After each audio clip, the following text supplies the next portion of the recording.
Hi, I'm Elaine Freund. I'm a licensed marriage and family therapist in California and an international consultant on high sensitivity. And I'm so pleased to introduce my special guest, Jacquelyn Strickland, a licensed professional counselor and also a fellow sister international consultant on high sensitivity. Hi, Jacquelyn. Thanks so much for being here. Yay, hi Elaine. Thanks for having me as usual. It's a pleasure to be here. We have been having lots of conversations about our fellow sensitives, and I wanted to invite you on to talk a little bit so we could get to know you better since you are going to be on the Are You Highly Sensitive Live webinar on June Yes. 5th. Yeah. So, yay. Um, Yay. so, Jacquelyn, I was thinking before we spoke about you and about how really I feel like your experience and path as an international consultant on high sensitivity is longer than anyone else's.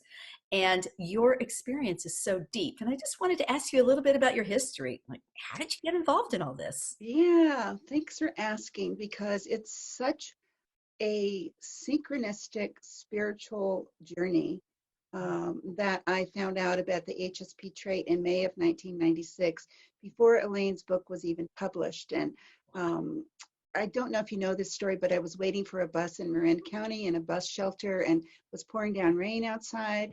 And I was irritated and waiting for the bus. And all these flyers were posted up on the bus shelter. And there was one that they were all wet and soggy.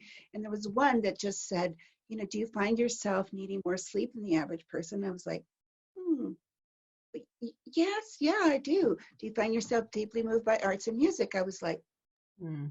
well, actually, I do. Do you find yourself being soothed by being in nature or near water? I was going, well, yes, I do. So there are all these questions that kind of gave me chill Oh, bumps. And I kind of was looking around thinking, who has put these things together that I never really yeah. put together? Then I said, you may be a highly sensitive person. This was before email. And Elaine had this little tear off thing at the bottom with her phone number. So I put it in my pocket. Yeah, and so long story short, came home and put a ad in the paper. Well, first of all, I waited for a book to come out. I think that was that fall of Did '96. you call her?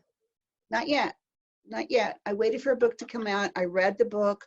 I decided I had to do something with this because I was a licensed professional counselor since '93. I was getting really burned out and overwhelmed with feeling like I was putting band-aids on clients' problems, and I was thinking about getting out of the mental health field. And then I saw her book, and of course, I saw myself on every page, and I thought, I Yeah. have to do something with this work. Yeah, Jacqueline, do you believe in destiny? I absolutely believe in destiny. I absolutely believe in following divine breadcrumbs. And I have been blessed in my life to have them bestowed upon me. I used to pay no attention to them, but believe me, I cherish them. Right. I do too, and you inspire me. I I can't believe how what fascinates me is how coming upon the knowledge and making connecting those dots in our brains can change our lives so profoundly. Absolutely, It's absolutely. just amazing. Yeah. And I love that you saw one of those early flyers and those questions I felt like some an angel or your higher power or somebody was just connecting you in that bus stop. Yeah, it's kind of like, here's your next step. Yeah. And then, then the newspaper article, here's your next step. And Yes. then, yeah, it's just, and that's really been how it is. Here's your next step. Here's your next step. I just want to say to you, Jacqueline, that I'm really honored to have you as one of my mentors, and I'm Oh, really, really honored to have you join that's our sweet. Thank you. webinar. It's going to be such a blessing to share your wisdom, and the more we talk and the more we share our experience, strength, and hope with others, the more I think we honor people with this trait of high sensitivity Yes. in a way Yeah. that helps us all thrive. And I So, love what you've said too over the years, Elaine, that I've known you is that, we HSPs, there's so many different types of orchids and there's so many different types of HSPs. And I think I'm one of the oldest, not only from having known about it before the book was even published, but working with it since I'm celebrating 20 years this year. And I do have finally owned that I'm a sage HSP.